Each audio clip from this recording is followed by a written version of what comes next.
Money buys everything until it does not. That was the unspoken law in the glass towers of Manhattan, where the rich wore secrets like designer suits and the poor drifted like shadows no one cared to name.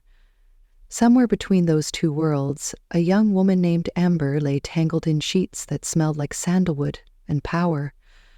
She opened her eyes slowly, the way someone does when they are afraid of what they might find waiting in the dark. The first thing she saw was the ceiling, all smooth white panels and soft golden lights, so far from the cheap shared apartment she called home. Amber blinked hard.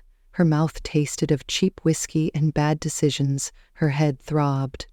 Then she felt the warmth beside her and turned slowly, her heart tripping over itself when she saw him.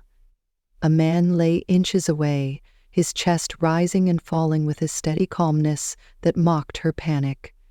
His hair was dark and slightly tousled, as if he, too, had been wrestling with dreams he could not quite escape. She pulled the sheet tighter around her bare shoulders, her pulse hammering when she realized she was naked beneath it.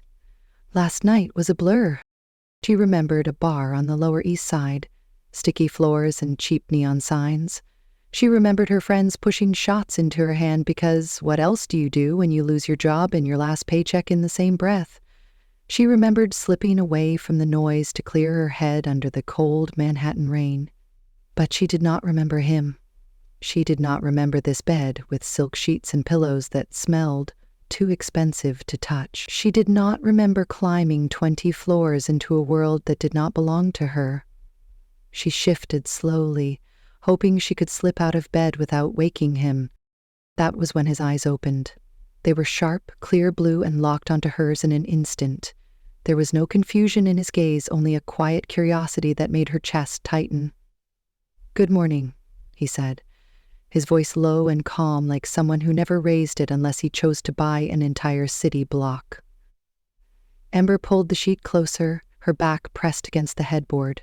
"Who are you?" she asked, hating the tremor in her own voice. His lips curved into something that was not quite a smile. "Julian Ford," he said, as if the name alone was explanation enough. He reached for the glass of water on the nightstand and took a sip, watching her over the rim. "You are in my penthouse, in my bed, and you look like you have questions." She squeezed her eyes shut for a second, hoping when she opened them again she would be back in her tiny room with the peeling paint and broken radiator. But when she looked, the city skyline still glowed behind the floor-to-ceiling windows. The man was still there, still watching her like she was some strange puzzle he could not quite solve. "I did not mean to be here," Amber said, her voice cracking. "I do not know how I got here. I do not even know you." Julian leaned back against his pillows, unfazed by her panic. He glanced toward the door, and for the first time Amber noticed the faint hum of voices outside. She heard footsteps, the low murmur of someone talking on a radio. Then she caught the flicker of a camera flash through the crack in the door. "What is going on?" Amber whispered, dread curling in her stomach like a cold hand. Julian's gaze darkened slightly, but his tone stayed smooth. "It seems someone saw you come up here last night. Now half the paparazzi in Manhattan is waiting outside that door, hoping you step out wrapped in nothing but my bedsheet." She shook her head. "No, this is a mistake. I cannot be here." Julian's eyes softened just a fraction.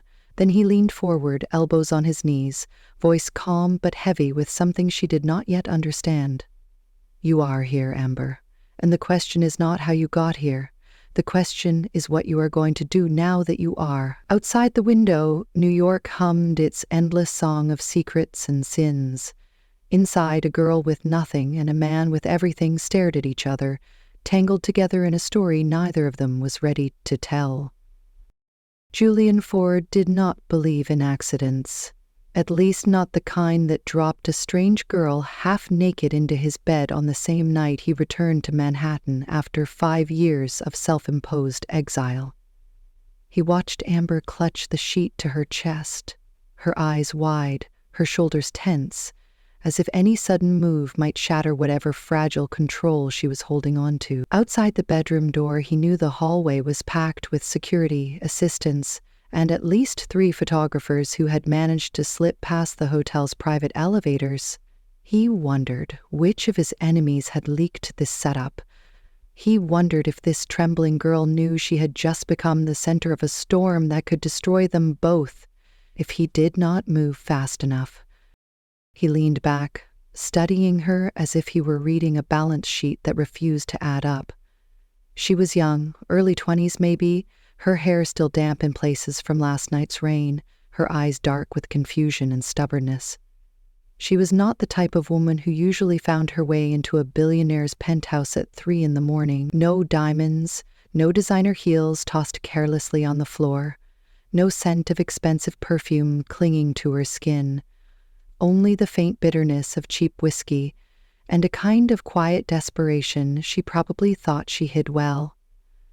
He had seen it before, though never this raw, never this close. He remembered being 22 and watching his father tear apart a boardroom with a single word. Remembered learning that everything in this city came with a price tag: loyalty, trust, even family. Now, at 32, Julian had rebuilt enough walls around himself to keep the world at arm's length, yet here was Ember, a stranger who had slipped right through every locked door without even trying. He rubbed a thumb across his jaw, the rough stubble catching under his skin, a habit when he was thinking through too many problems at once. "You do not remember anything?" he asked, voice careful, soft enough to calm her, but edged with the steel that never quite left him. Ember shook her head, her throat tight. "I swear I do not. I remember the bar. I remember my friend shoving another shot into my hand, then the street, the rain, and then nothing. I do not even know how I got in this building." Julian nodded slowly. He believed her. He could read lies like open books, had built entire negotiations around seeing the flicker of deceit in a partner's eyes, but hers were clear, frightened, not calculating. That made things worse, not better. He got out of bed, ignoring the way her eyes darted away when she saw the hard lines of his back, the ink of old scars near his ribs. He pulled on his shirt, buttoned it slowly, each movement deliberate, a performance for whoever might be watching through hidden cameras or keyholes. He poured himself a glass of water, took a sip, then another, letting the silence stretch just long enough for her breathing to steady. "Do you know who I am?" he asked finally.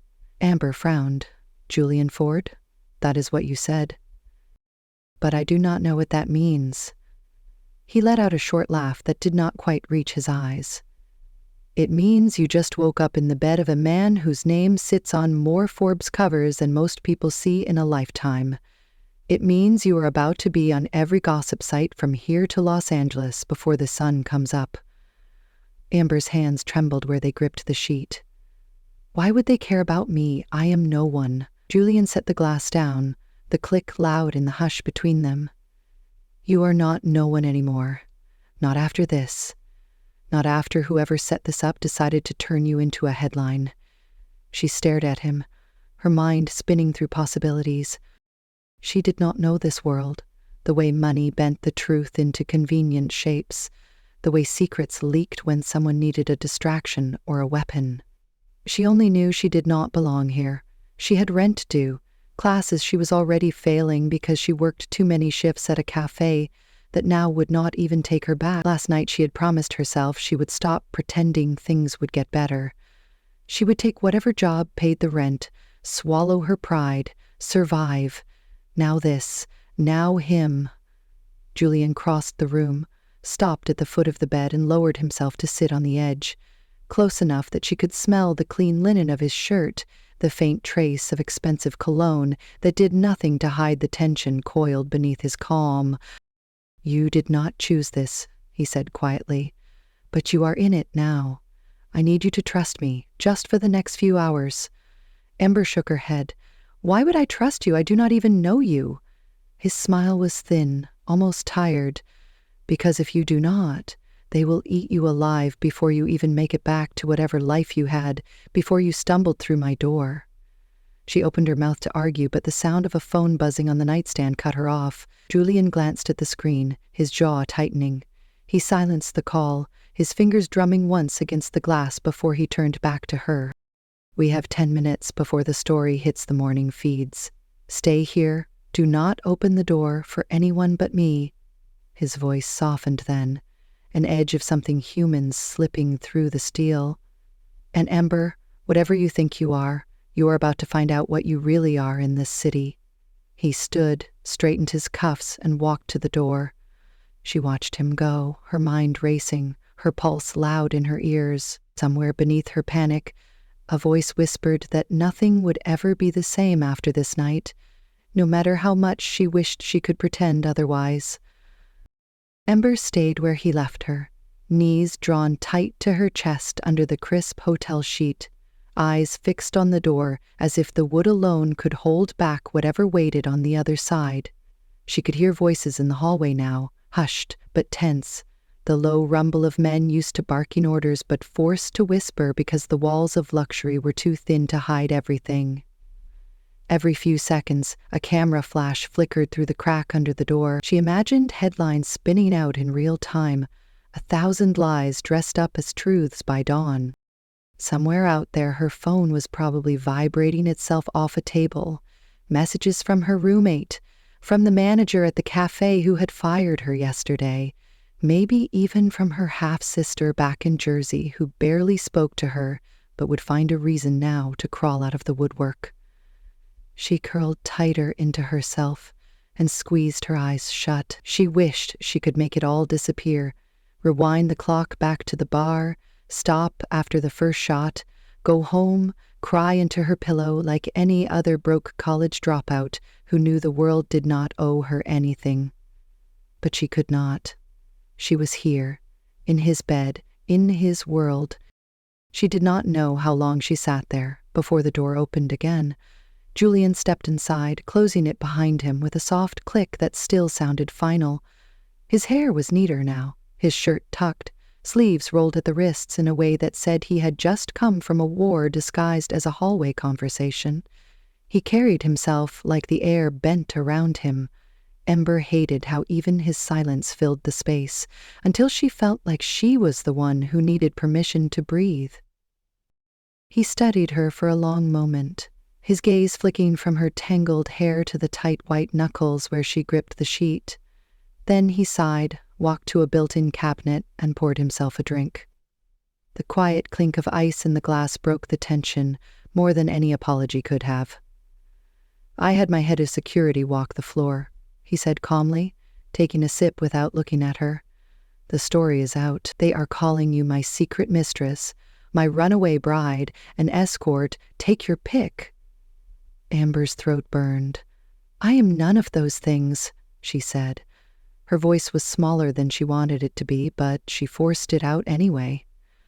"I did not do anything." Julian set his glass down on the table and turned to face her fully.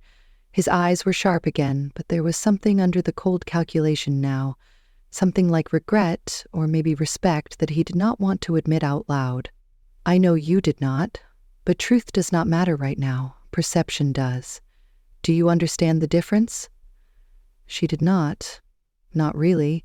Not the way he meant it, but she nodded anyway, because he was already moving toward her, pulling something from his pocket, a thin stack of papers she could not read from the bed. He sat down on the edge again, too close, the scent of him threading through her panic like a needle.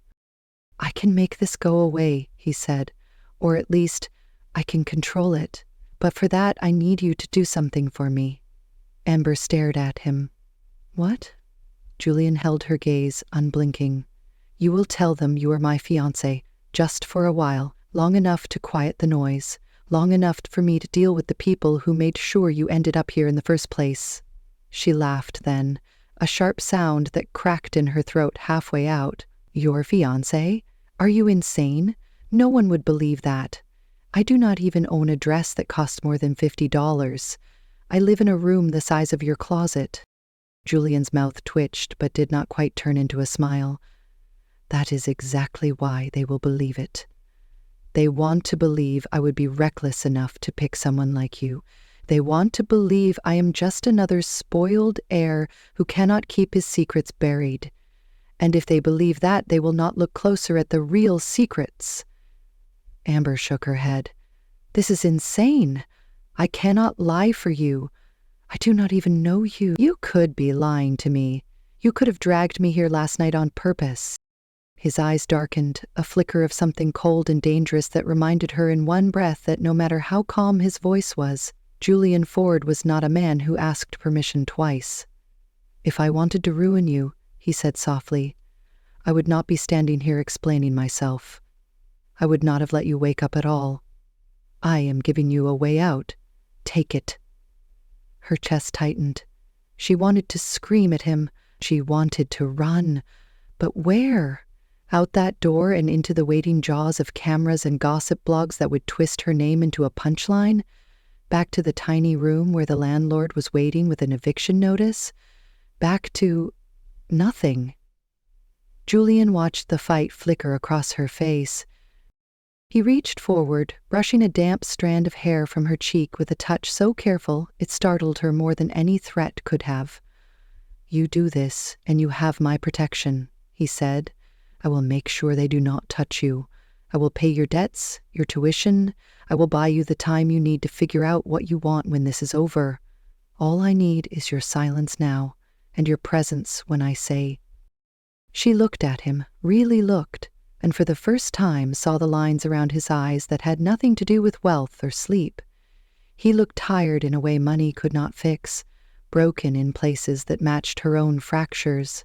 Maybe that was what made her whisper the word that sealed her in this story she did not choose. "Okay."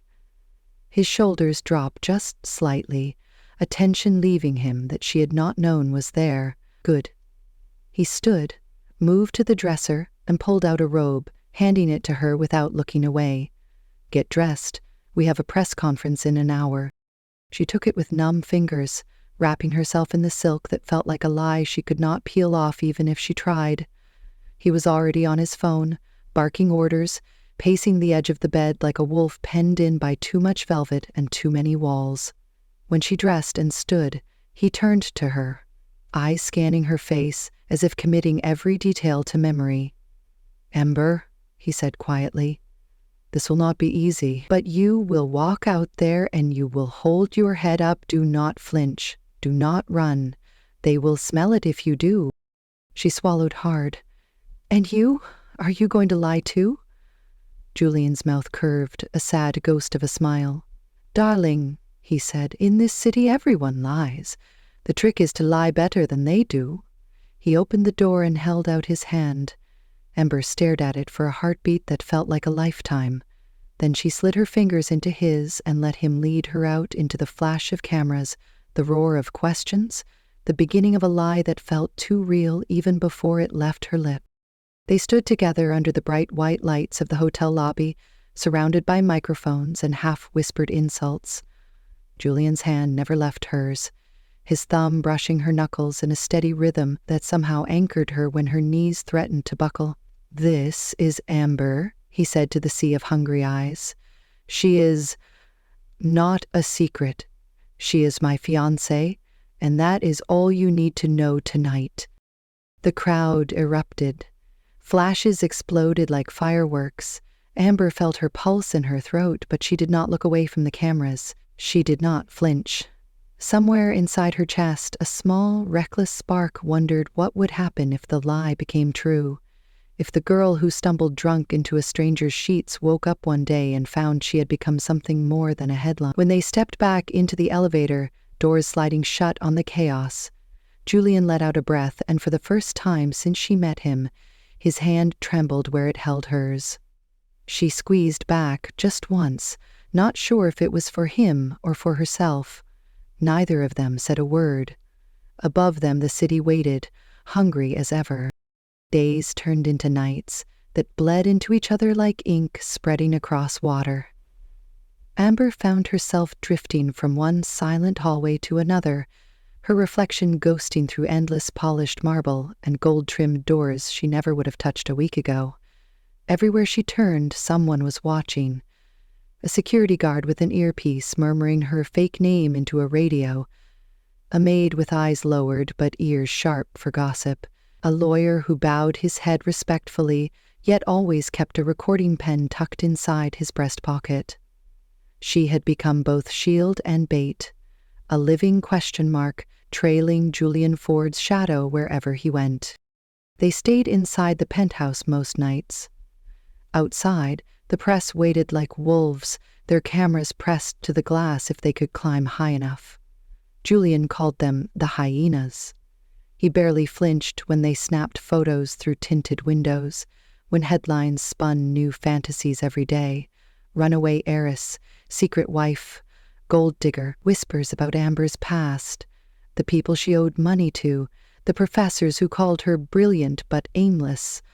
All of it served up to the public like cheap candy. She read every headline at first. Then she stopped. Julian told her not to look at the news, but never at her face, because he knew she would ignore him anyway. The first time she tried to sleep in the guest room, he knocked once and stepped inside without waiting for her to answer. He found her sitting on the edge of the bed, staring at her phone, a message from her old roommate blinking across the screen. It said, "Who are you now?" Amber did not have an answer. Julian sat beside her, and they sat in silence so long she forgot the question. He did not touch her, but when he stood to leave, he spoke so low, she almost missed it. "The next time you feel alone, come find me. There are worse things than sharing the dark." It was 3 nights later that she did. She found him asleep on the couch in his study, papers scattered on the floor like fallen leaves. His tie was loose, the sleeves of his white shirt rolled up to the elbows, and for the first time she saw not the ruthless heir who made boardrooms tremble, but a man who could not close his eyes without dreaming of the knives pointed at his back. She curled up in a corner of the couch opposite him. When he stirred awake, he did not ask her to leave. He just looked at her like he knew she was the last person in this world who did not want a piece of him to sell. It was in that quiet that the truth began to show itself in fragments, little slips between tired confessions and half-finished sentences. She learned about the man named Philip Ford, Julian's uncle, the silver-tongued patriarch who wore the Ford name like a crown, but built his empire with threats whispered in dark hallways. 5 years ago, Julian had discovered books that did not add up, funds siphoned off into accounts buried under shell companies from London to Dubai. He had gone to his father, who had told him to keep quiet. Family comes first, blood over truth. Julian did not listen, and so Philip made the scandal stick to him instead, turned him into a traitor in the eyes of every shareholder who once praised his genius. The board forced him to leave, the tabloids shredded him alive, and for 5 years he drifted through cities that did not know his name, while Philip turned Ford Holdings into his personal kingdom. Now Julian was back, dragging Amber with him through a storm she did not see coming.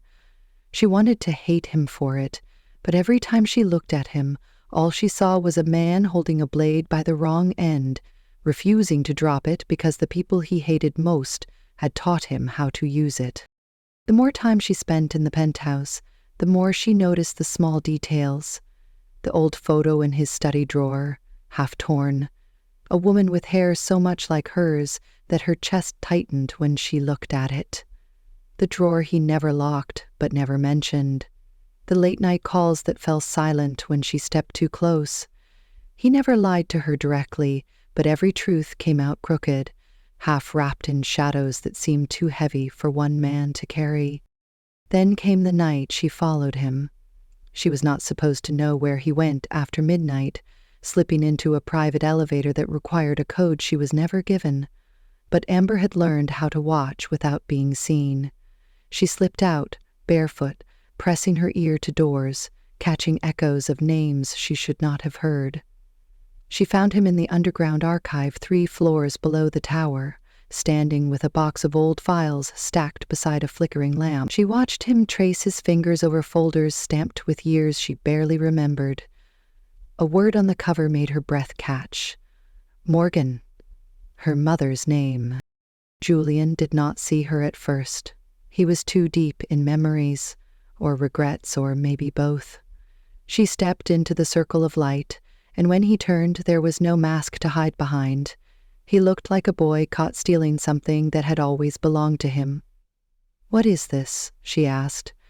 He tried to close the file, but she moved faster, her hand flattening over the faded paper before he could tuck it away. "Tell me what this is?" He closed his eyes. When he opened them again, there was no lie left in him. "Your mother worked for Ford Holdings a long time ago." Before Philip made sure her name vanished like it was never there.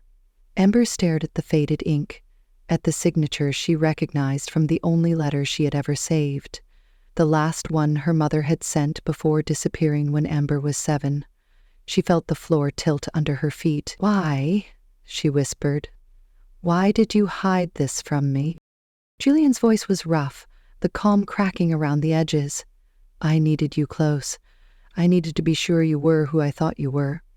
Philip buried your mother's name because she owned something he could not control, a portion of voting shares that never passed to him. It should have gone to you. You were never supposed to be here by accident, Amber. You were the piece he could never find." She felt her heart twist, torn between rage and something colder than fear. "So I am just leverage," she said. "A card you played when you ran out of other moves." "No." He stepped closer, but she backed away. "I did not plan this, not the way you think. Yes, I needed you at first, but now—" "Now what?" She cut him off, her voice sharp enough to hurt them both. "Now you pretend you care? You dragged me into this, made me lie for you, made me wear your name like armor I never asked for." Julian reached for her, but his hands fell useless at his sides. He looked at her like he was seeing her for the first time, not as a tool, not as a mistake, but as a woman who could stand in the fire and still look him in the eye. "You saved me too, Amber. You think this is about money and power, but it is not. It is about burning the poison out before it kills everything my family ever built. It is about making sure you get what was always yours. I do not want any of this," she said, her voice breaking. "I just wanted to survive. I wanted to go to class, pay my rent, be invisible." He smiled then, tired and sad all at once. "It is too late for invisible," he said. "You are part of this now, whether you want it or not." She wanted to run. She wanted to scream. Instead, she did neither. She turned, brushing past him, her shoulder grazing his arm. He let her go without trying to stop her because he knew some truths cut deeper if you forced them to stay. When she reached the elevator, she pressed her palm to the cold steel door and felt the lie she had agreed to wear start to peel away. Somewhere in the building above, the cameras kept rolling, the world kept guessing, and Amber Morgan, who never wanted to be anything more than a girl with a plan, stood alone, with a piece of her past she was not ready to hold, but could not bear to leave behind. Amber did not sleep that night. She did not sleep the next either. The penthouse that once felt like an unreal hotel suite became her cage, every glass wall reflecting her own haunted eyes back at her. She heard Julian's voice echo down the hall sometimes, sharp and controlled as he barked orders into phones. Other times it was softer, drifting under her door when he thought she could not hear him pacing. He did not knock. He did not try to explain. Maybe he knew that if he did, the truth would come out wrong, again, twisted by exhaustion and regret. When morning broke on the third day, Ember sat cross-legged on the carpet of the guest room, surrounded by open folders she had stolen from the archive after he left.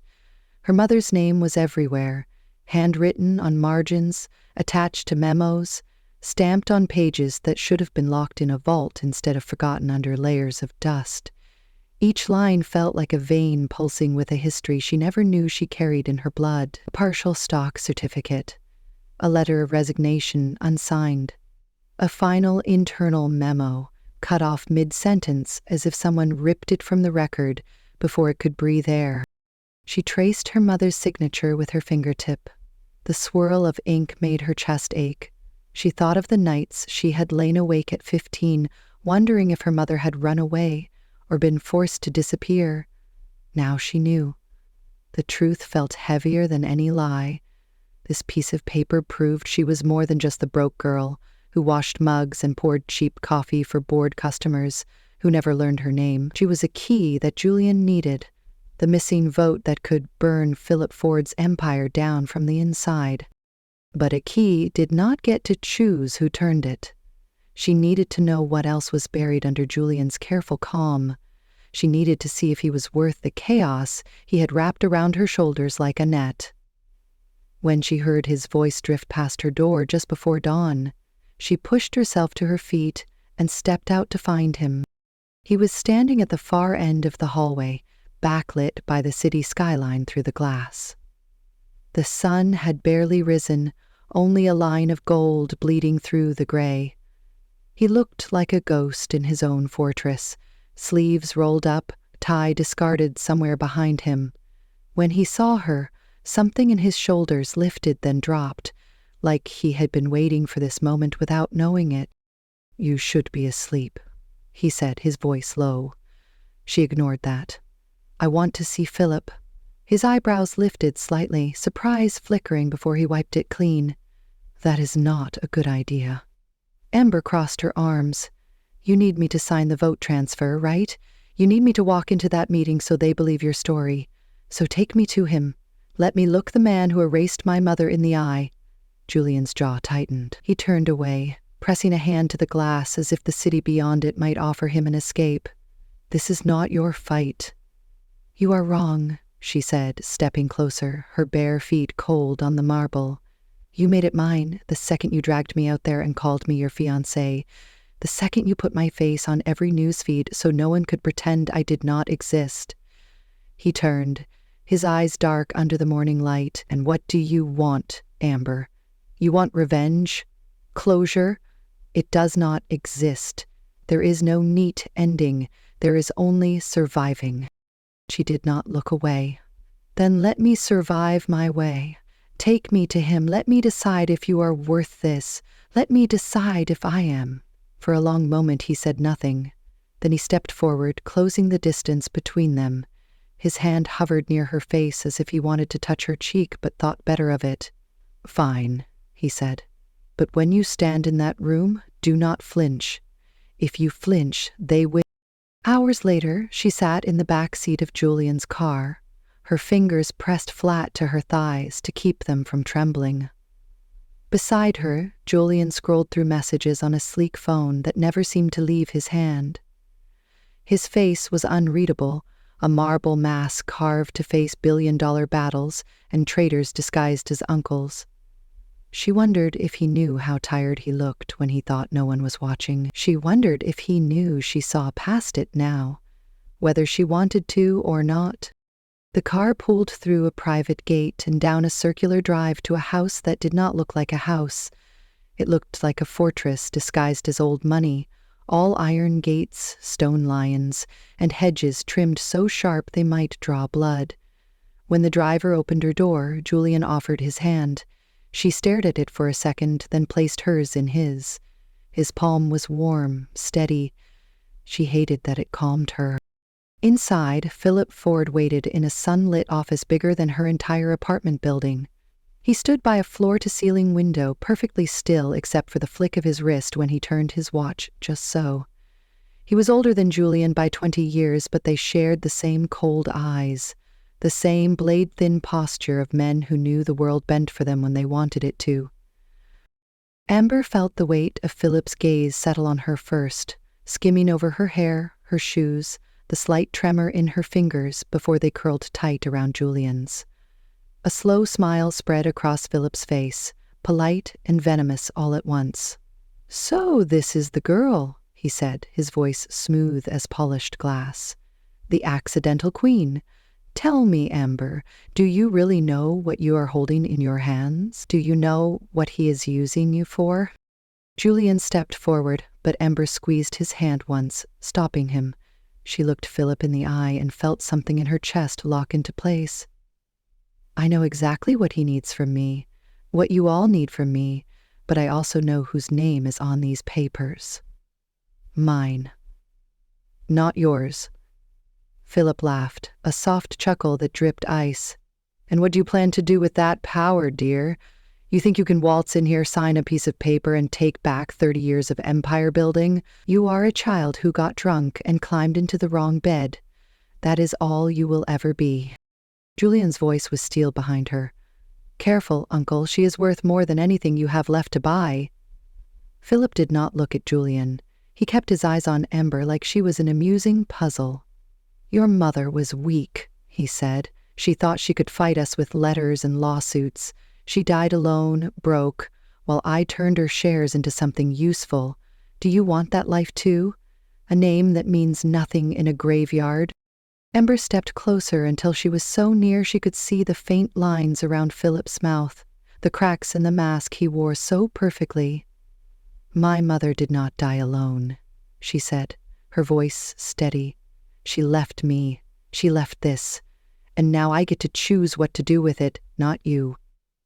Philip's smile slipped then, just a fraction. He turned to Julian, his voice colder now, all civility stripped away. "You think you can win this with a scared girl and a scandal? The board will tear you apart before they ever let her sign that vote. They will bury her the way they buried her mother. No one will remember her name." Julian stepped forward, shoulder-brushing Amber's as he placed himself half in front of her, half beside her. "Maybe," he said. "Or maybe this time the cameras stay on. Maybe this time the world gets to watch." He held up a tiny device Amber recognized as a recording pen, the same one Philip's lawyers love to hide in boardrooms. "This time," Julian said, "the lie does not get buried. It gets broadcast." For the first time, Philip's eyes narrowed with real anger, a flicker that made Amber's breath catch. She realized then that Julian had not come into this fight unarmed. He had spent years gathering proof, small truths that added up to a weapon, bigger than any threat the Ford Empire could buy. He just needed her signature to fire it. Philip stepped closer, his voice dropping to a low hiss that only they could hear. "If you do this, Julian, you are finished. They will cut you out. You will have nothing left but her." Julian did not look away. "Then that will be enough," he said. Amber's heart twisted, the lie they had built together blooming into something she could not name. When she placed the folder on the polished table and signed her name where her mother's should have been, her hand did not shake. Outside, the city roared as news alerts pinged across screens, and backroom deals cracked under the weight of a truth too loud to bury this time. And in the space between Julian's steady breath and her own, Amber realized this was no longer about survival. It was about claiming the right to stand in the light, even if it burned. The drive back to the penthouse was silent except for the steady hum of tires on wet pavement. The rain had started somewhere between the gates of Philip's mansion and the first block of Manhattan towers that rose like cold sentinels above the streetlights. Amber sat pressed against the far door, forehead resting on the glass, chilled by the storm outside. Her fingers still tingled from where they had pressed the pen into paper, sealing her name onto something that would ripple through boardrooms and press rooms long after she slipped back into the shadow of Julian Ford's life. Julian sat beside her, his phone dark for the first time in days, his hands resting on his knees, palms open, as if he were trying to remind himself there was nothing left to hold on to except her. Every few seconds she felt his eyes flick to her reflection, but he did not speak, and she did not turn. When the car finally pulled up to the private elevator that led straight into his penthouse, she stepped out first, ignoring the umbrella one of his security guards tried to hold over her head. The rain soaked her hair flat against her cheeks, a sting of cold that felt cleaner than any truth they had just bought with her signature. She did not wait for Julian to follow. Inside the penthouse, everything looked the same, the quiet hum of the city beyond the glass walls, the low golden lights that made even the marble floors feel warm, but she could feel it now, how thin it all was, how easily it could crack if she pressed her palm hard enough against the glass. She walked straight to his study, where stacks of folders still covered his desk like the bones of an empire too stubborn to die. She flipped through them one by one, her fingers tracing the old contracts, the secret ledgers, the black and white evidence that had made her worth something more than a mistake in the first place. Behind her, Julian stepped in, his footsteps softer than she expected for a man who moved through boardrooms like a storm. He leaned against the doorway, arms crossed, tie loosened again, eyes locked on her in a way that made the skin at the back of her neck prickle. "You did not have to do it," he said quietly. She kept flipping pages, refusing to look at him. "Yes, I did." He pushed off the doorway, crossed the room, stopped just behind her shoulder. His voice was soft, but it cut through the heavy air.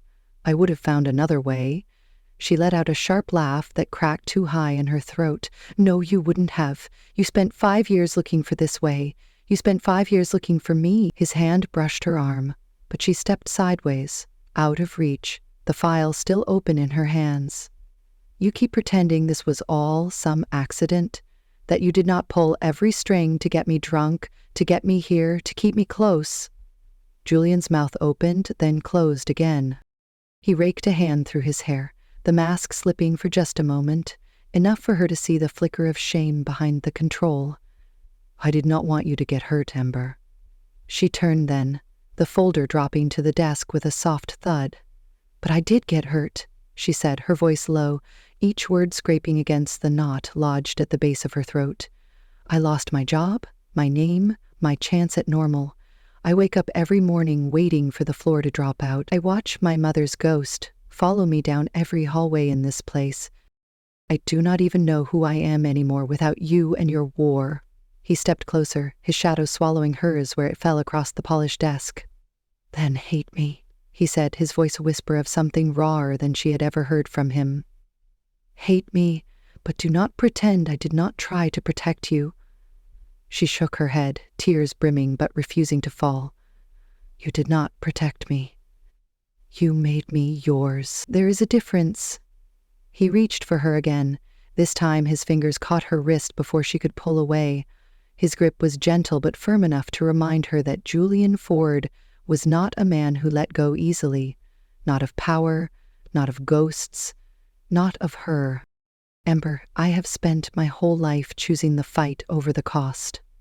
You were the first thing I wanted to keep safe, even if I did it the wrong way." She looked up at him then, the heat behind her eyes finally spilling down her cheek in silent streaks she refused to wipe away. "I do not want to be your shield, Julian. I do not want to be your cover story. I do not want to wake up in this bed every morning wondering if the only reason you look at me like this is because you need my name more than you need me." His hand dropped away like she had burned him. For a heartbeat, he looked young again. The boy she imagined must have existed before the boardrooms taught him how to lie with a smile. Then the mask slipped back into place, slower this time, but it came all the same. "I never lied about wanting you," he said, his voice calm, the softness she had just heard buried beneath years of learned survival. "I lied about why I needed you, but not why I stayed." Her breath hitched, but she did not speak. She stepped around him, pacing the far side of the study, where the windows framed a skyline too big for either of them to tame alone. She pressed her palm to the glass, felt the cold bite of the storm still raging outside. When she turned back, he had moved closer again, not touching but near enough that the heat between them made the rest of the room fade. "Then what do you want now, Julian?" she asked, her voice breaking at the edges like glass catching light. "Do you want my name, or do you want me?" His answer was not words, but the way his hands cupped her face so gently, she almost forgot how ruthless those same hands could be, the way his forehead pressed to hers as if he needed to feel her breath to believe he was still alive, the way his voice cracked when he whispered, "I want the part of you that never asked for any of this and still stayed. I want the part that is more mine than my own name." Her laugh this time was soft, wet with the tears she could not stop. "And if I walk away?" His lips brushed her hairline, his breath warm against her temple. "Then I lose everything worth winning for." She pulled back just enough to see him, really see him, all of him, the man and the weapon, the armor and the wound. In that moment, she knew the truth that terrified her more than any lie they had spun together. She was not his shield. He was hers, too. And for once, she did not feel small for needing him back. When she leaned in, their mouths met like a promise instead of a mistake. There was no control in it, no plan, just the quiet collapse of two people who had spent too long pretending survival was enough. When he pulled her closer, lifting her onto the edge of the desk, the papers scattered like confetti to the floor. She did not care. She would pick them up later. Maybe they would burn them together. For now there was only the warmth of his hands on her hips, the taste of his breath in her mouth, the soft gasp when his thumb traced the edge of her jaw, as if he were memorizing her like a confession. When they broke apart, breathless and raw, Amber pressed her forehead to his and whispered, "Then do not let me be your secret. If we burn in the light." Julian nodded, his thumb brushing away the last tear before it could fall. "Together," he said, his voice steady even as it trembled at the edges. "Together."